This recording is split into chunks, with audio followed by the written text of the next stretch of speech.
الحمد للہ وکفا والصلاة والسلام علی عباده الذین اصطفى خصوصا علی افضلهم وخاتم النبیین محمد الامین وعلی آلہ وصحبہ اجمعین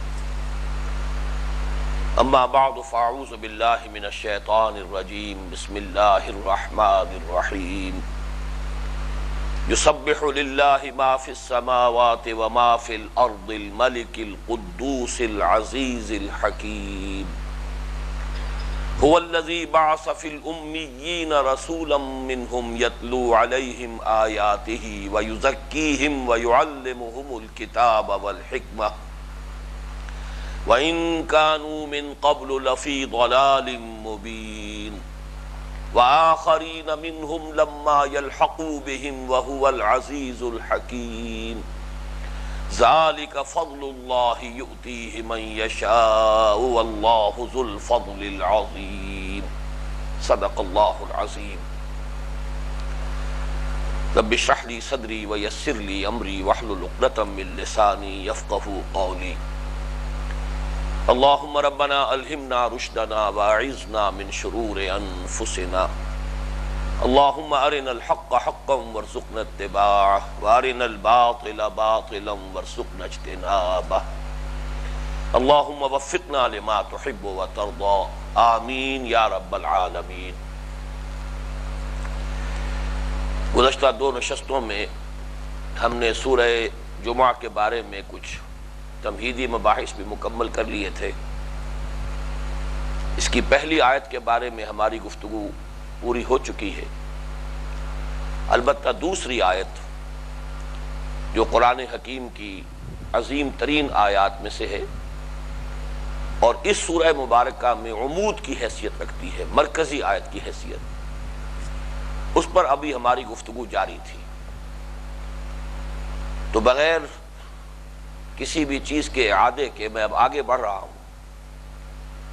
ہم یہاں تک پہنچ چکے تھے کہ یہ جو چار اصطلاحات ہیں جن میں نبی اکرم صلی اللہ علیہ وسلم کے وظائف چہارگانہ کو بیان کیا گیا ہے، تلاوت آیات، تزکیہ، تعلیم کتاب اور تعلیم حکمت، ان چاروں کا تعلق قرآن حکیم سے ہے۔ دو تو بالکل اظہر من الشمس، تلاوت آیات ظاہر بات ہے کہ مراد قرآن کی آیات ہیں، تعلیم کتاب ظاہر بات ہے کہ کتاب سے مراد قرآن ہے، لیکن بقیہ دونوں بھی جیسا کہ میں اس کے دلائل دے چکا ہوں، یہ بھی در حقیقت قرآن مجید ہی کے مضامین کے حصے ہیں۔ آیات سے مراد قرآن مجید کا وہ حصہ ہے جن میں ایمانی مباحث آئے ہیں، ایمان کی دعوت آئی، پھر اخلاقیات جو مکی صورتوں میں ایمانی مباحث کے ساتھ لازماً شامل ہیں، وہ در حقیقت تزکیے سے تعلق رکھتے ہیں، پھر مدنی صورتوں میں احکام آئے، حلال حرام واجب فرض، یہ وہ چیزیں ہیں کہ جن کا تعلق کتاب سے ہے، اور پھر یہ کہ آخری چوٹی جو ہے وہ انسانی شخصیت، اس کے ذہن، اس کے فہم کی وہ تربیت جس کو کہ ہم میچورٹی سے تعبیر کرتے ہیں، حکمت، دانائی، عقل انسانی کا استحکام، اور یہ بھی در حقیقت صرف عقل کا نہ ہو بلکہ پوری انسانی شخصیت۔ تو یہ بہرحال تفصیل بعد میں بھی آئے گی۔ یہ چاروں حصے در حقیقت قرآن مجید ہی کے مختلف اجزاء ہیں۔ اب میں کنکلوڈ کر رہا ہوں اس بحث کو اس جملے میں کہ نبی اکرم صلی اللہ علیہ وسلم کا اعلی انقلاب قرآن حکیم ہے۔ یہ اصطلاح میں نے اس سے پہلے بھی بہت مرتبہ استعمال کی ہے، لیکن میں آج اسے کوالیفائی کر رہا ہوں، مزید واضح کر رہا ہوں۔ انفرادی انقلاب کا اعلیٰ قرآن حکیم ہے۔ اصل میں بڑے سے بڑا انقلاب بھی ظاہر بات ہے کہ اس کا آغاز ہوتا ہے افراد کے بدلنے سے۔ یہ چیز تو متفق علیہ ہے۔ آپ اجتماعی نظام کو بدلنا چاہتے ہیں، اجتماعی نظام میں تبدیلی لانا چاہتے ہیں، عرف عام میں انقلاب برپا کرنا چاہتے ہیں، ظاہر بات ہے کہ اس کا آغاز یہیں سے ہوگا کہ پہلے کچھ لوگ بدلیں گے، کچھ افراد بدلیں گے، ان کا ذہن بدلے گا، ان کا فکر بدلے گا، ان کی سوچ بدلے گی، ان کی عملی زندگی میں ان کا رویہ بدلے گا، پھر یہ لوگ ہیں جو انقلاب برپا کریں گے۔ تو وہ جو انفرادی انقلاب ہے کہ جو نقطہ آغاز ہے اجتماعی انقلاب کا، اس کے لیے کلیتاً بالکلیہ جو آلہ ہے وہ قرآن حکیم، افراد کو بدلنے کا ذریعہ در حقیقت قرآن حکیم۔ میں یہاں ذرا مزید وضاحت کر دوں کہ یہ چیز اگرچہ متفق علیہ ہے کہ افراد کے بدلے بغیر انقلاب نہیں آئے گا، لیکن بعض لوگوں نے اس فلسفے کو ایک انتہا تک پہنچایا ہے، گویا کہ محض انفرادی تبدیلی سے انقلاب آ جائے گا، لہذا عمل کو جاری رکھیے، لوگوں کو بدلتے چلے جائیے، جب سب لوگ بدل جائیں گے نظام بدل جائے گا۔ یہ ایک بہت بڑی فیلسی ہے، یہ اصل میں منطق کا بڑا ایک یوں سمجھیے کہ جال ہے کہ جس میں انسان پھنس جاتا ہے، اس لیے کہ یہ حقیقت ہے کہ کسی بھی معاشرے میں تمام انسان کبھی نہیں بدلتے، بہترین دعوت ہو، فطرت انسانی سے قریب ترین دعوت ہو، عقل انسانی کے نزدیک مسلم ترین دعوت ہو، تمام انسان کبھی نہیں بدلیں۔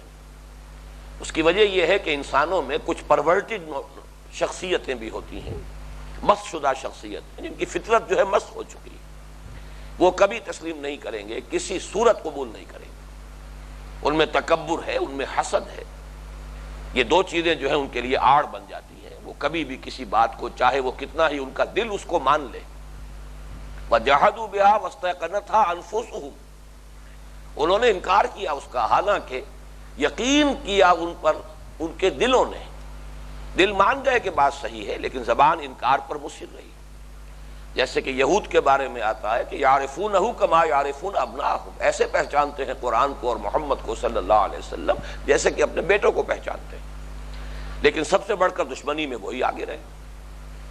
پھر یہ کہ جو بھی نظام قائم ہوتا ہے اس نظام میں کچھ لوگوں کے مالی مفادات ہوتے ہیں، ویسٹڈ انٹرسٹ ہوتا ہے، وہ کبھی تسلیم نہیں کریں گے۔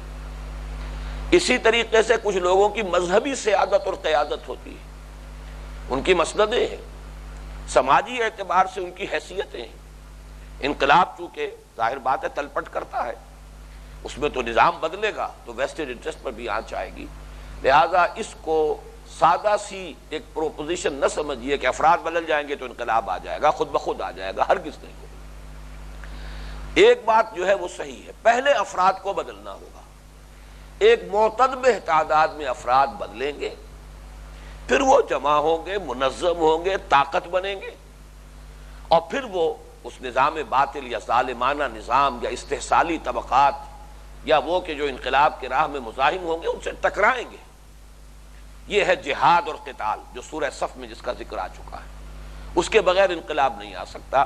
اگر محض افراد کو بدلتے رہنے سے انقلاب آ سکتا تو نبی اکرم صلی اللہ علیہ وسلم کبھی بھی وہ راستہ اختیار نہ کرتے جو جہاد اور قتال کی وادیوں سے ہو کر گزرا ہے، لیکن بہرحال وہ بات اپنی جگہ پر مسلم ہے کہ افراد نہیں بدلیں گے تو وہ جمعیت کہاں سے فراہم ہوگی، وہ طاقت کیسے وجود میں آئے گی کہ جو اس نظام باطل یا ظالمانہ نظام سے ٹکر لے، اپنے جان مال اس سب کے لیے وہ خطرات مول لے، رسک لے ان سب کا، تو ان کو فراہم کرنے کے لیے ظاہر بات ہے کہ پہلے کچھ افراد کو بدلنا لازم ہے۔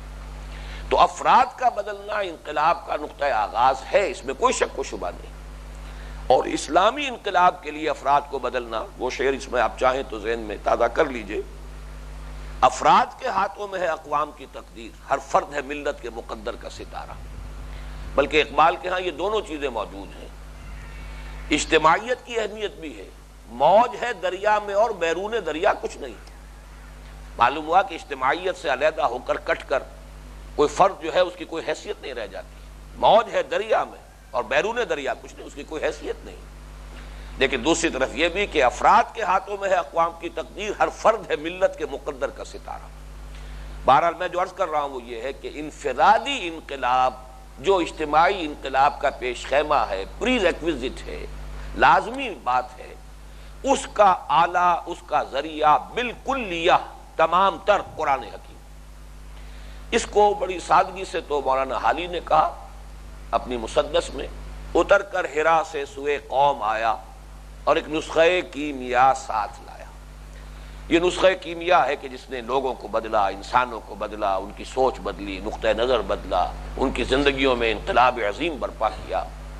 پہلے زندگی سب سے زیادہ محبوب شے تھی، سب سے زیادہ محبوب متاع، لیکن اس کے بعد موت اس سے کہیں زیادہ خوش آئند ہو گئی۔ نشان مرد مومن باتو گویم جو مرگ آیا تبسم بر لب اوست۔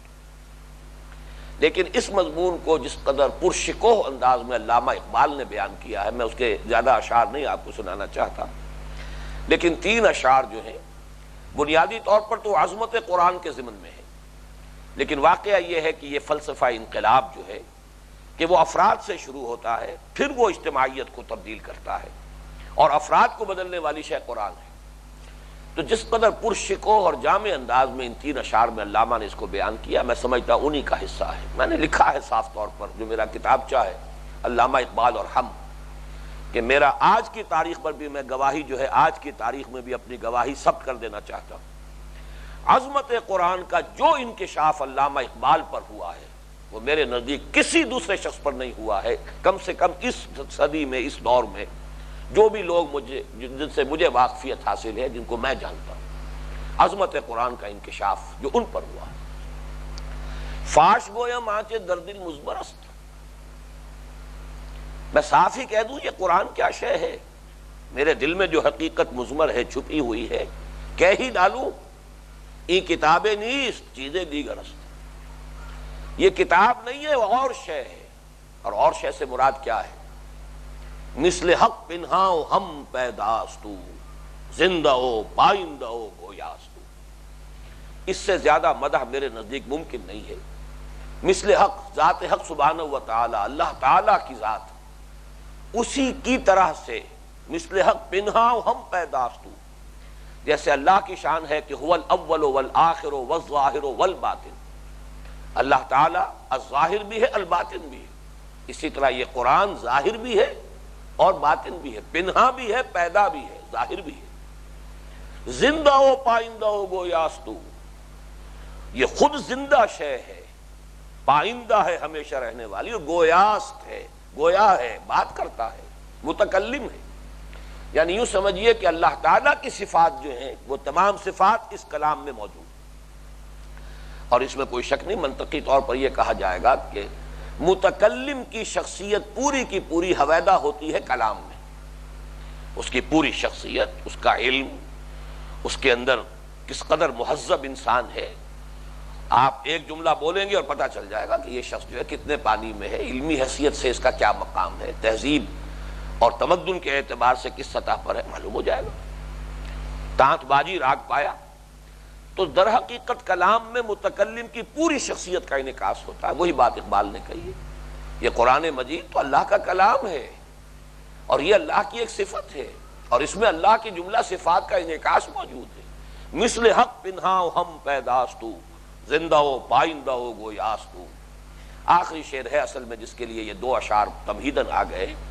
چوں بجاں در رفت جہاں دیگر شود، جہاں چو دیگر شد جہاں دیگر شود، یہ ہے در حقیقت آج جو میں نے عرض کیا انفرادی انقلاب اور اجتماعی انقلاب۔ جب یہ کسی کے اندر اتر جاتا ہے، قرآن سرایت کر جاتا ہے، چوں بجاں در رفت جہاں دیگر شود، وہ جان جو ہے اندر سے اس کی اصل حقیقت، پرسنالٹی جو ہے انسان کی پوری شخصیت بدل جاتی ہے۔ جہاں چو دیگر شد جہاں دیگر شود، جب یہ انسان کا فرد جو ہے، فرد نوع بشر یہ تبدیل ہوتا ہے، تو یہاں سے پھر عالمی انقلاب کا آغاز ہوتا ہے۔ اندر سے انسان بدلے گا تو پھر یہاں سے معتدب تعداد میں انسان بدلیں گے، پھر وہ جمع ہوں گے، قوت بنیں گے، ٹکرائیں گے، جہاد اور قتال کے مراحل طے کریں گے، جہاں دیگر شود، پھر وہ عالمی انقلاب آ جائے گا۔ اس بات پر میں چاہتا ہوں کہ مزید کچھ غور کر لیا جائے، اور اس پر غور کرنے کے لیے 2 انداز میں نے طے کیے ہیں۔ سب سے پہلے تو یہ کہ نہایت سادہ اور عام فہم انداز میں سمجھیے کہ گیون ایک شخص ہے آپ کے سامنے، ایک فرد ہے آپ کے سامنے، آپ اسے بدلنا چاہتے ہیں، اور فرض کیجئے، بلکہ یہ کہ کیوں ہم اس کو زیادہ ایبسٹریکٹ اور مجرد کریں، آپ اس کو چاہتے ہیں کہ اس کے اندر اسلامی انقلاب آ جائے، ایک انسان میں، ایک فرد میں اسلامی انقلاب لانا چاہتے ہیں۔ اب آپ کو کیا کرنا ہوگا؟ نارمل انسان جو ہوگا، میں اب نارمل لوگوں کی بات نہیں کر رہا، مریض اشخاص کی بات نہیں کر رہا، نارمل شخصیت وہی ہوتی ہے کہ جس کے فکر اور عمل کے اندر ایک رشتہ ہے، اس کا عمل وہی ہوتا ہے جو اس کی فکر ہے، اس کی سوچ ہے، وہ ہے نارمل شخص۔ فکر کچھ اور ہے، عمل کچھ اور ہے، معلوم ہوتا ہے کہ کہیں اندر سے سپلٹ پرسنالٹی ہے، ٹوٹی ہوئی شخصیت ہے، سوچ کچھ ہے اور اس کے عمل کچھ اور ہو رہا ہے، تو معلوم ہوا کہ وہ شخصیت جو ہے وہ پورے طور پر ثابت نہیں ہے، جس کو کہ کہا جا سکے کہ وہ سالم و ثابت شخصیت۔ جب کشتی ثابت و سالم تھی، ساحل کی تمنا کس کو تھی؟ تو ثابت و سالم شخصیت جو ہے اس کے فکر اور عمل کے درمیان ایک مطابقت ہونی چاہیے۔ اس نارمل شخص کی بات کر رہا ہوں کہ سب سے پہلے آپ کو جائزہ لینا ہوگا کہ اس کی فکر کیا ہے، اس کی سوچ کیا ہے، یہ اللہ کو مانتا ہے یا نہیں مانتا، کسی کریٹر کو، کسی خالق کو، کسی مالک کو مانتا ہے یا نہیں مانتا ہے، تو اس کا تصور کیا ہے؟ اسے ایک عاجز اور لاچار خدا سمجھا ہے یا علی کل شیء قدیر خدا سمجھتا ہے؟ وہ لا علم ہے یا یہ کہ وہ بکل شیء علیم ہے؟ وہ ایٹ رینڈم کوئی کام کرنے والا ہے اور رام کی لیلا جو ہے تصور ہے جیسے کھیل رہا ہو بچہ ایسے ہی کھیلتا ہے، یا وہ حکیم شخصیت ہے، حکیم ہستی ہے؟ یہ ساری باتیں وہ محض ایک روح کائنات ہے، مجرد روح کائنات، یا یہ کہ اس کی ایک شخصیت ہے، اس کی زندگی ہے، وہ الحی ہے؟ سب سے پہلے جب تک کہ یہ تصورات صحیح نہیں ہوں گے اس کی زندگی میں انقلاب کیسے آ جائے گا؟ فرض کیجئے وہ کہتا ہے میں خدا کو مانتا ہوں، مانتا کیسے ہے بھائی؟ اس کو اچھی طرح سمجھیے، اینالائز کیجئے۔ آمنت باللہ کما ہوا باسمائہ و صفاتہ، جب تک کہ اللہ کو مانا نہ جائے ان اسماء و صفات کے ساتھ تو اس سے انسان کے عمل کے اوپر اثر نہیں پڑے گا۔ پھر یہ کہ آیا وہ اس زندگی ہی کو بس سمجھتا ہے کہ زندگی ہے، موت کے بعد خاتمہ ہے، یا یہ کہ واقعتاً موت کے بعد وہ اپنے وجود کے تسلسل کا قائل ہے؟ بڑی اہم بات ہے، جائزہ لیجئے۔ ایک شخص وہ ہے جو سمجھتا ہے کہ بس یہی زندگی ہے، اس کا طرز عمل کچھ اور ہوگا منطقی طور پر، اور ایک شخص جو سمجھتا ہے کہ اصل زندگی تو موت کے بعد ہے، اس کا طرز عمل بالکل کچھ اور ہوگا، زمین و آسمان کا فرق واقع ہو جائے گا۔ اسی طرح اگر وہ یہ سمجھتا ہے کہ بس ٹھیک ہے جو کچھ بھی ہے انسان، جو کچھ اللہ نے اسے علم دیا، عقل دی ہے، جو بھی اس کے حواس ظاہری ہیں وہ سوچتا ہے اور دیکھتا ہے، مشاہدہ کرتا ہے، اسی سے اسے اپنا راستہ دیکھنا ہے، یا وہ مانتا ہے کسی آسمانی ہدایت کو۔ پہلا کام یہ ہے، فرض کیجئے کہ ہیں ہمارے ہاں اس کی مثالیں آپ کے علم میں بھی ہوں گی، فرض کیجئے والدین بہت نیک ہیں، نمازی ہیں، پرہیزگار ہیں، وہ اپنے اولاد کو دیکھتے ہیں کہ وہ اولاد تو کسی اور رخ پر جا رہی ہے، صبح شام کہہ رہے ہیں نماز پڑھو، نماز نہیں پڑھتے، پڑھتے ہیں تو بہت دباؤ پڑ گیا کبھی، ان کے سامنے نماز پڑھ لی، اس کے بعد نہیں پڑھتے۔ سبب کیا ہے؟ سبب یہ ہے کہ ان کا ذہن بدل چکا ہے۔ گلا تو گھونٹ دیا اہل مدرسہ نے تیرا، کہاں سے آئے صدا لا الہ الا اللہ؟ جن تعلیم گاہوں کے حوالے وہ کیے گئے، جو کچھ انہیں پڑھایا جا رہا ہے، والدین کو تو ان کے فرشتوں کو خبر نہیں کہ یہ کیا تعلیم حاصل کر رہے ہیں، اور وہ انہیں تلقین کر رہے ہیں، واعظ و نصیحت جو ہے کیے چلے جا رہے ہیں، اور وہ بالکل معلوم ہوتا ہے کہ بہرے کانوں پر وہ نصیحت جو ہے وہ ٹکرا کر واپس آ جاتی ہے۔ سبب کیا ہے؟ کہ ان کا فکر بدل چکا ہے۔ آپ کو سب سے پہلے فکر بدلنا ہوگا۔ دوسرے درجے پر جب فکر بدل جائے گا تو غلط فکر کی بنیاد پر جو غلط عمل تھا وہ خود بخود ایسے ختم ہو جائے گا جیسے پت جھڑ کے پتے جھڑ جاتے ہیں۔ پت جھڑ کا موسم آیا، درختوں کے پتے آپ کو جھاڑنے کی ضرورت نہیں ہے، اب ایک ایک پتا لیں اور کوئی وہ لاٹھی لیں اور اس سے جھاڑیں، وہ تو خود جھڑ جائیں گے۔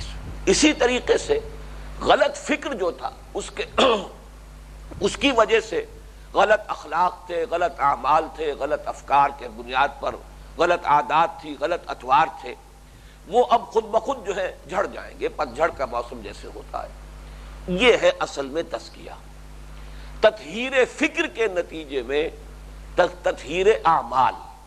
فکر صحیح ہوگی، اسی لیے بہت مشہور جملہ ہے یہ جو سقراط کا ہے کہ علم نیکی ہے اور جہالت بدی ہے۔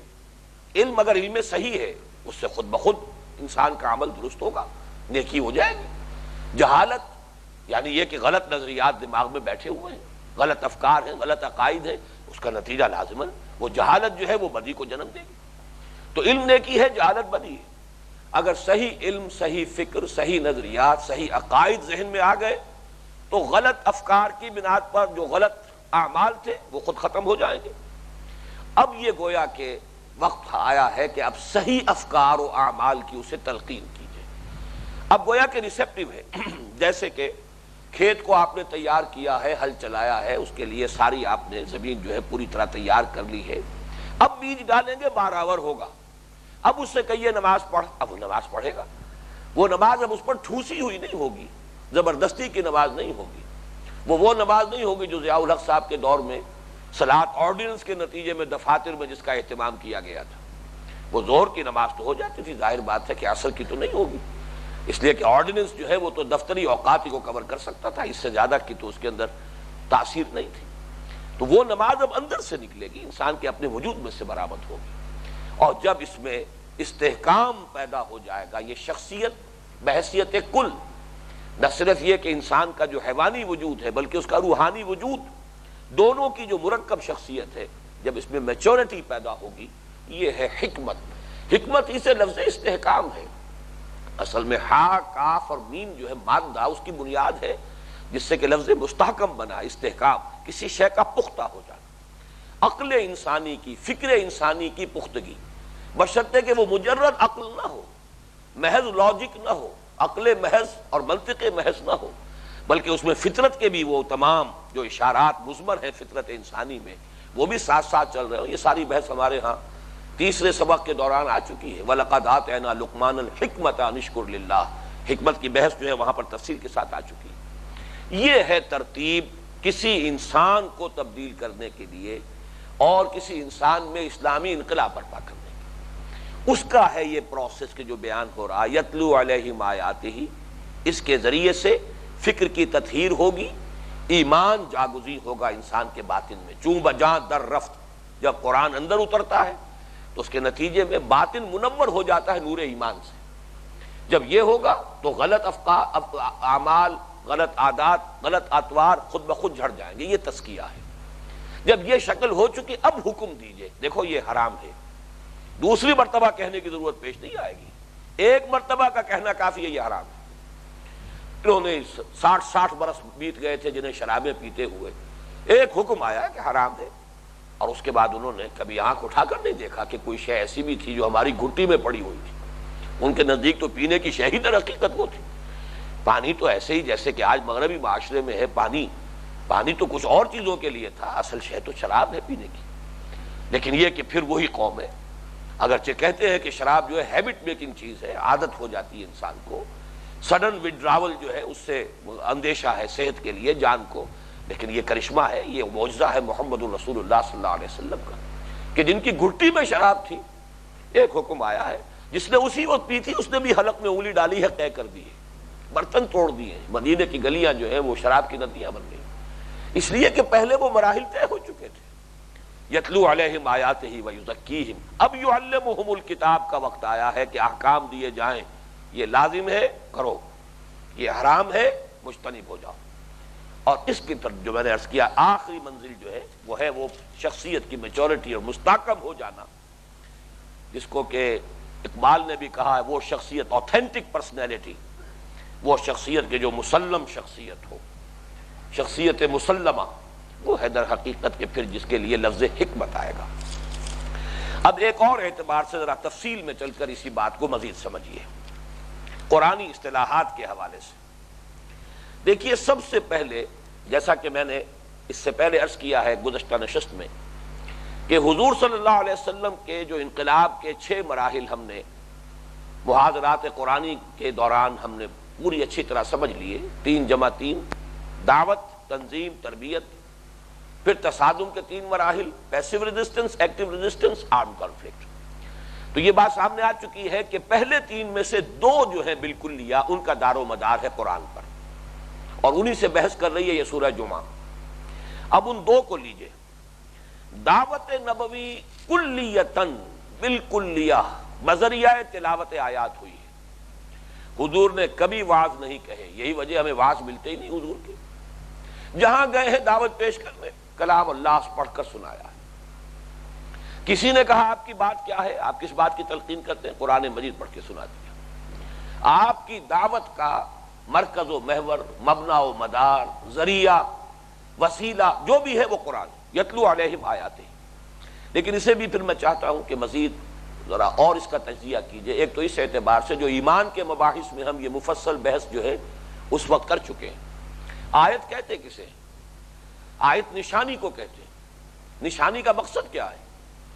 کوئی شے جو پہلے آپ کو معلوم تھی لیکن اس کے بعد آپ کے حافظے سے محو ہو گئی ہے، یا یوں کہیے صحیح تر الفاظ میں کہ آپ کے حافظے میں کہیں گہری اتر گئی ہے، سطح پر نہیں رہی، شعور کی سطح پر نہیں رہی، کانشس لیول پر نہیں ہے، سب کانشس مائنڈ میں وہ اتر گئی ہے کہیں۔ ہمارے یہ ڈی سی آفس میں محافظ خانہ ہوتا ہے جس میں فائلوں کے انبار لگے ہوتے ہیں۔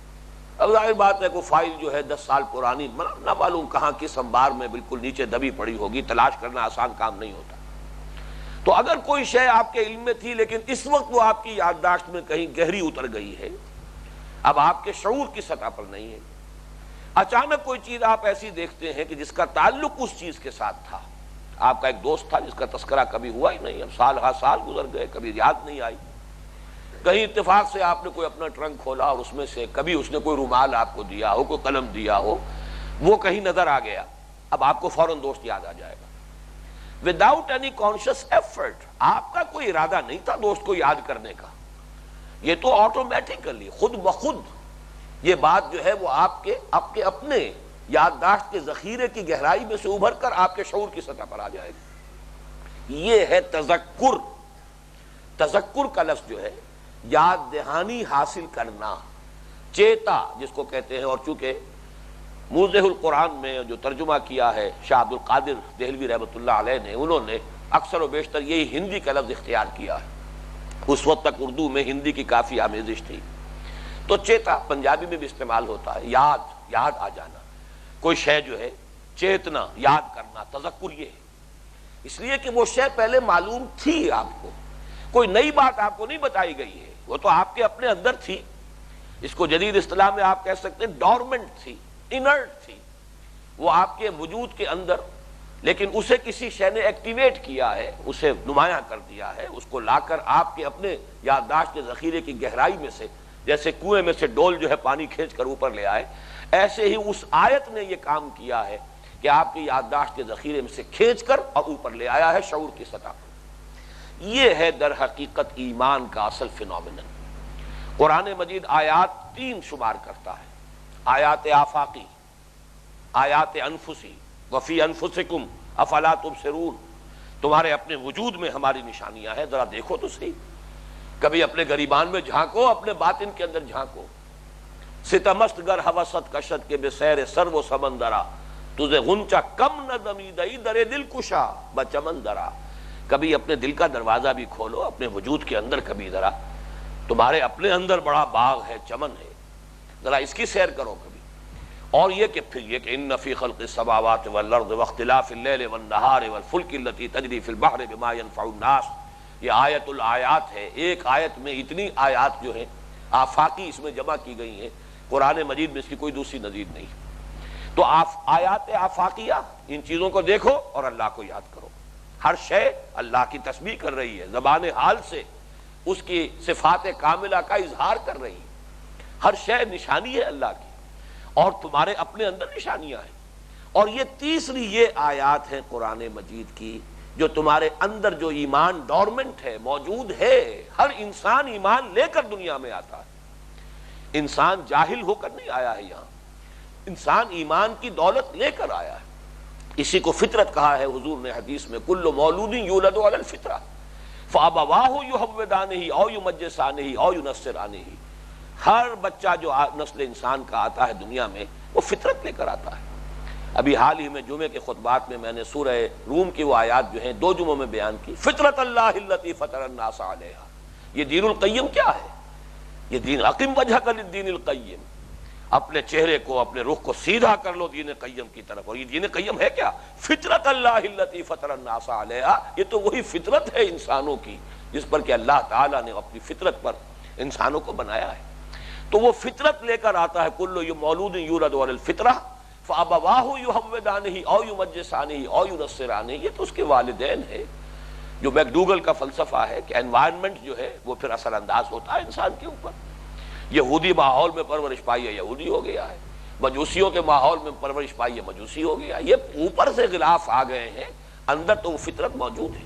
قرآن اس فطرت کو ایکٹیویٹ کرتا ہے، تو گویا کہ تلاوت آیات کو آپ فلسفیانہ اعتبار سے بھی سمجھیے کہ انسان کے اندر جو بالقوہ ایمان موجود ہے اسے بالفعل اسے ایکٹیویٹ کر کے نمایاں کر دینا، یہ تلاوت آیات کا فنکشن ہے۔ دوسرے ایک اور اعتبار سے بھی غور کیجئے، اور وہ یہ ہے کہ دعوت نبوی کے لیے جو بنیادی اصطلاحات قرآن مجید میں آئی ہیں ان میں اہم ترین ہے انذار اور تبشیر۔ انذار، خبردار کرو، یا ایھا المدثر قم فانذر۔ تبشیر، بشارت دینا۔ یہ گویا کہ رسالت کے فرائض کی ادائیگی کے ضمن میں اہم ترین اصطلاح ہے۔ وما ارسلناک الا مبشرا ونذیرا، اے نبی ہم نے نہیں بھیجا ہے آپ کو مگر مبشر اور نذیر بنا کر۔ وما نرسل المرسلین الا مبشرین ومنذرین، ہم نہیں بھیجتے اپنے رسولوں کو، نہیں بھیجتے رہے مگر مبشر اور نذیر بنا کر۔ رسلا مبشرین ومنذرین لئلا یکون للناس علی اللہ حجۃ بعد الرسل وکان اللہ عزیزا حکیما۔ یہ رسول تھے جنہیں ہم نے بھیجا مبشر اور نذیر بنا کر، تاکہ لوگوں کے پاس کوئی حجت، کوئی عذر، کوئی دلیل باقی نہ رہ جائے قیامت کے دن اللہ کے محاسبے کے جواب میں پیش کرنے کے لیے۔ اب تبشیر اور انذار اس سب کو قرآن مجید کا وصف قرار دیا گیا ہے۔ اہم ترین تو ہے سورہ بنی اسرائیل اور سورہ کہف۔ سورہ بنی اسرائیل میں آیا وما ارسلناک الا مبشرا ونذیرا، سورہ کہف میں آیا وما نرسل المرسلین الا مبشرا ونذیرا، اور سورہ بنی اسرائیل اور سورہ کہف میں آپ دیکھیے دونوں کے پہلے رکوع جو ہیں، پہلا رکوع سورہ بنی اسرائیل کا جو آیت نمبر 9 اور آیت نمبر 10 ہے، ان ھذا القرآن یہدی للتی ہی اقوم ویبشر المؤمنین الذین یعملون الصالحات ان لهم اجرا کبیرا وان الذین لا یؤمنون بالآخرۃ اعتدنا لهم عذابا الیما۔ قرآن ہے جو اپنے وجود کے اعتبار سے مبشر ہے، بشارت دینے والا ہے، اور سورہ کہف کے شروع میں ہے بالکل الحمدللہ الذی انزل علی عبدہ الکتاب ولم یجعل لہ عوجا قیما لینذر باسا شدیدا من لدنہ وَيُبَشِّرَ الْمُؤْمِنِينَ الَّذِينَ يَعْمَلُونَ الصَّالِحَاتِ أَنَّ لَهُمْ أَجْرًا حَسَنًا مَاكِثِينَ فِيهِ أَبَدًا وَيُنذِرَ الَّذِينَ قَالُوا اتَّخَذَ اللَّهُ وَلَدًا۔ تو معلوم ہوا کہ اصل میں قرآن انذار اور تبشیر کے لیے نازل ہوا، تو ظاہر بات ہے انذار اور تبشیر کر دی تو قرآن کے ذریعے سے کی۔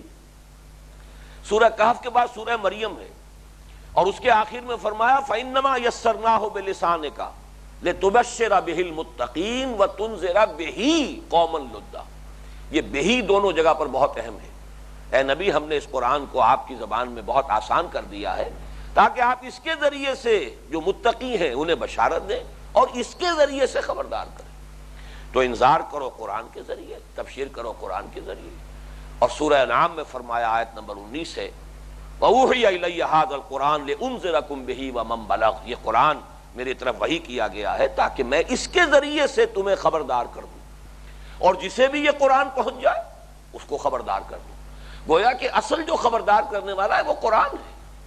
حضور صلی اللہ علیہ وسلم نے بھی انذار کیا قرآن کے ذریعے، اور قرآن جس تک پہنچ گیا در حقیقت انذار محمدی صلی اللہ علیہ وسلم اس شخص کی حد تک جو ہے اس کا حق ادا ہو گیا۔ اسی طرح دوسری اہم جو اصطلاح ہے قرآن مجید کی وہ تذکیر، یاد دہانی کرانا۔ اس کی حقیقت تو میں بیان کر چکا ہوں کہ چونکہ اندر ہے انسان کے، یہ باہر سے ٹھوسی جانے والی شے نہیں ہے، ایمان انسان کے اپنے وجود میں ہے، لیکن اس کے لیے سورہ قاف کی آخری آیت کفایت کرے گی، ایک ہی کافی ہے، اس قدر جامع ہے۔ فَذَكِّرْ بِالْقُرْآنِ مَن يَخَافُ وَعِيدِ، اے نبی تذکیر کیجئے قرآن کے ذریعے سے ان کو کہ جو واقعتاً کوئی اللہ تعالیٰ کا خوف رکھتے ہیں اور اللہ کے جو دھمکیاں ہیں یا اللہ کے وعدے جو ہیں ان کا انہیں اندیشہ ہے، خوف ہے، ان کو تذکیر کیجئے قرآن کے ذریعے سے۔ پھر اہم ترین لفظ ہمارے ہاں جو سب سے زیادہ عام استعمال ہوتا ہے، عام ترین تو ہے ہی ہے، وہ تبلیغ ہے۔ تبلیغ کس شے کی؟ تبلیغ یا ایھا الرسول بلغ ما انزل الیک من ربک، اے نبی پہنچاؤ وہ جو نازل کیا گیا ہے آپ پر آپ کے رب کی طرف سے۔ معلوم ہوا تبلیغ جو ہے وہ قرآن کی ہے۔ اب قرآن سے ہٹ کر تبلیغ اگر ہو رہی ہے تو در حقیقت وہ پھر طریق نبوی پر تبلیغ نہیں ہے۔ قرآن کے ذریعے تبلیغ، قرآن کی تبلیغ، قرآن کو پہنچاؤ، بیان کرو قرآن کو، لِتُبَيِّنَهُ لِلنَّاسِ، تاکہ تو واضح کیجئے آپ اس کو قرآن کو لوگوں کے لیے۔ اور اسی پر فرمایا پھر حضور نے بلغوا عنی ولو آیتن، پہنچاؤ میری جانب سے، خواہ ایک ہی آیت پہنچاؤ۔ لفظ آیت ظاہر بات ہے اس کا اطلاق نہ حدیث پر ہو سکتا ہے نہ کسی اور شخص کے کلام پر ہو سکتا ہے۔ پہنچانے کی شے جو ہے وہ آیت ہے، بلغوا عنی ولو آیۃ۔ اب ان چیزوں سے معلوم ہوا کہ حضور کی دعوت کا مرحلہ بالکلیہ یتلو علیہم آیاتہ، یہ ایک ٹکڑا جو ہے جو فرائض چہارگانہ میں سے یہ پہلا جو وظیفہ ہے، یہ گویا کہ حضور کی دعوت کو بیان کر رہا ہے۔ بقیہ تینوں الفاظ جو ہیں اس کو ہم گروپ کریں گے تربیت نبوی، نبی اکرم صلی اللہ علیہ وسلم کی تربیت کے جو مراحل ہیں، تزکیہ، تعلیم کتاب اور تعلیم حکمت۔ اس کے ضمن میں سب سے پہلے میں گفتگو کروں گا تزکیے کے بارے میں، اور تزکیے کی اصل حقیقت کو پہلے سمجھیے۔ تزکیہ کہتے کسے؟ بدقسمتی سے یہ لفظ استعمال تو بہت ہوتا ہے لیکن اس کی حقیقت پر لوگ غور نہیں کرتے۔ عربی لغت میں تزکیہ مالی جو ہوتا ہے کسی باغ کا، وہ باغ کا مالی باغبان، اس کا جو عمل ہے، اس نے جو پودے لگائے ہیں، ایک تو پودے وہ ہیں جو اس نے خود لگائے ہیں، چاہے وہ پھلدار پودا ہے چاہے پھولدار پودا ہے، لیکن وہ مالی یہ چاہتا ہے کہ یہ پودا پروان چڑھے، بڑھے، اپجے، لیکن یہ کہ کچھ خود رو گھاس ہوتی ہے، آس پاس گھاس جو ہے وہ اگائی ہے، یہ گھاس جو ہے در حقیقت اپنے وجود کے اعتبار سے پودے کے نشو و نما میں مزاحم ہے۔ کیوں ہے؟ زمین کے اندر جو قوت نمو ہے، رویدگی کی جو طاقت ہے، اس کو وہ یہ پودے بھی کھینچ رہے، اگر وہ نہ ہوتے تو یہ ساری کی ساری غذا جو ہے اس پودے کو میسر آتی۔ اسی طرح ہوا کے اندر جو بھی آکسیجن ہے اس کو یہ پودے بھی کھینچ رہے ہیں، جذب کر رہے ہیں، یہ نہ ہو تو وہ پوری کی پوری قوت جو ہے، انرجی، وہ اس پودے کو میسر ہوتی۔ لہذا وہ مالی جو ہے کھرپا ہاتھ میں لے کر اور وہ آس پاس کے جھاڑ جھکاڑ کو نکال کر پھینک دیتا ہے، یہ تزکیہ ہے۔ یہی وجہ ہے کہ اس کا ترجمہ پاک کرنا بھی آتا ہے، اس کا ترجمہ نشو و نما دینا بھی آتا ہے۔ دونوں در حقیقت ایک ہی عمل کے یہ دو کمپوننٹس ہیں، دو اجزاء ترکیبی ہیں۔ جو مزاحم ہیں چیزیں ان کو دور کرو، کسی شے کی نشو و نما میں جو چیزیں آڑ بن گئی ہیں، مزاحم ہو گئی ہیں، رکاوٹ انہیں ہٹاؤ، تاکہ اس کے اندر جو خود قوت نمو ہے، اس کے اندر جو جذبہ ہے ابھرنے کا، جو صلاحیت ہے ابھرنے کی، وہ پورے طور پر بروئے کار آ سکے۔ یہ گویا کہ پروان چڑھانا اور نشو و نما دینا ہے، یہ عمل ہے تزکیہ۔ اس تزکیے کے لیے قرآن مجید نے دو الفاظ استعمال کیے۔ انسانی شخصیت میں غلط اعمال، غلط عادات، یہ در حقیقت اس کی شخصیت کے صحیح رخ پر پروان چڑھنے میں سب سے بڑی رکاوٹ ہے۔ بلکہ بڑا پیارا انداز ہے یہ کہ ہم یہ سوچیں کہ ہر انسان جو ہے اللہ تعالیٰ کے باغ کا ایک پودا ہے۔ اللہ نے یہ اشرف المخلوقات بنایا ہے، اللہ کی یہ مخلوق ہے، بلکہ الخلق عیال اللہ، اس کے کنبے کے مانند ہے۔ یہ انسان وہی تو ہے، اسی کی نسل سے ہے جس کے سامنے سارے فرشتوں کو جھکا دیا گیا۔ تو یہ جو انسان ہے، یہ گویا کہ اللہ کے باغ کا ہر انسان ایک پودا ہے۔ اللہ چاہتا ہے یہ پروان چڑھے، اس میں وہ تمام روحانی، اخلاقی، انسانی جو بلندیاں اور رفعتیں ہیں اس تک ان کی رسائی حاصل ہو۔ لیکن غلط عادتیں، غلط اطوار، غلط دلچسپیاں، پست ذہنیت اور پست چیزوں کی طرف جو ہے وَلَٰكِنَّهُ أَخْلَدَ إِلَى الْأَرْضِ، پست چیزوں کی طرف متوجہ ہو جانا، یہ رکاوٹیں، ان رکاوٹوں کو دور کرنا تاکہ یہ شخصیت صحیح طور پر اسی طرح پروان چڑھے۔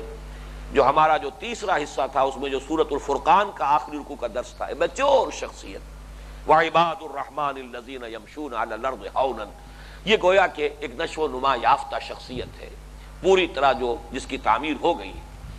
وہ انسان، ہر انسان اس پر پروان چڑھے، اس کے لیے دو چیزوں کی ضرورت ہے۔ ایک واعظ، نصیحت، یہ میں بہت اہم بات آج آپ کو بتا رہا ہوں، شاید اس ترتیب کے ساتھ کبھی درس میں بیان نہیں ہوئی، اس لیے کہ ہوتا کیا ہے، غلط افعال و اعمال کی وجہ سے قلب کے اوپر ایک کرسٹ آ جاتا ہے، ایک سختی سی آ جاتی ہے، حجابات طاری ہو جاتے ہیں، سیاہی آ جاتی ہے۔ حضور نے فرمایا ہے، اس کی وضاحت کی ہے، جب انسان کو گناہ کرتا ہے دل پر ایک داغ لگ جاتا ہے، توبہ کرتا ہے تو دھل جاتا ہے، لیکن اگر توبہ نہیں کرتا پھر گناہ کرتا ہے، پھر داغ لگتا ہے، پھر گناہ کرتا ہے، پھر داغ لگتا ہے، یہاں تک کہ وہ دل سیاہ ہو جاتا ہے، اور سیاہ ہونے کے ساتھ ساتھ حضور نے اپنی مٹھی بند کی، اس طرح بند ہو جاتا ہے، بند ہو گیا، اب اس میں کوئی خیر داخل ہو ہی نہیں سکتا۔ یوں سمجھیے کہ کرسٹ آ گیا ہے اوپر، حجاب آ گئے ہیں اوپر، کلا بل ران علی قلوبہم ما کانوا یکسبون، جو کرتوت یہ آج تک کرتے رہے ہیں اس کی وجہ سے ان کے دلوں پر زنگ آ گیا۔ اب پہلا کام یہ ہے کہ دل کے باہر، دل پر جو غلاف سختی کا آ گیا ہے، اس کو دور کیا جائے اور اس کو پیئرس کیا جائے، اس کے لیے نصیحت، وہ جو قولم بلیغہ جسے کہا گیا قرآن مجید، ایسی بات ہو جو جا کر دل پر لگ جائے اور دل کے اس کرسٹ کو جو ہے وہ پیئرس کر جائے، اس میں سے گزر جائے، تاکہ جو دل کے اندر جو ابھی اس کے اندر تو بہت کچھ موجود ہے، وہ صرف یہ کہ کرسٹ آ گیا ہے اوپر، لیکن اندر تو وہ فطرت موجود ہے۔ اس اعتبار سے سب سے پہلی ضرورت ہے دل میں نرمی پیدا کرنے کی، اور نرمی پیدا کرنے والی شے وعظ ہے۔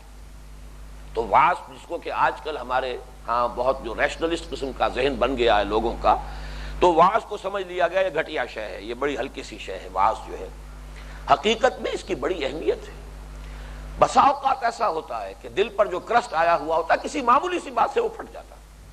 حضرت عمر کا کیا حال ہوا تھا رضی اللہ تعالی عنہ، وہ تو حضور کو قتل کرنے کے ارادے سے نکلے تھے، کتنی کچھ سختی تھی حضرت عمر کے دل کے اوپر، لیکن بہن کا ایک جملہ ہے کہ جس نے کہ اس کو پھاڑ کر رکھ دیا، اس پورے کے پورے کرسٹ کو پیئرس کر دیا ہے۔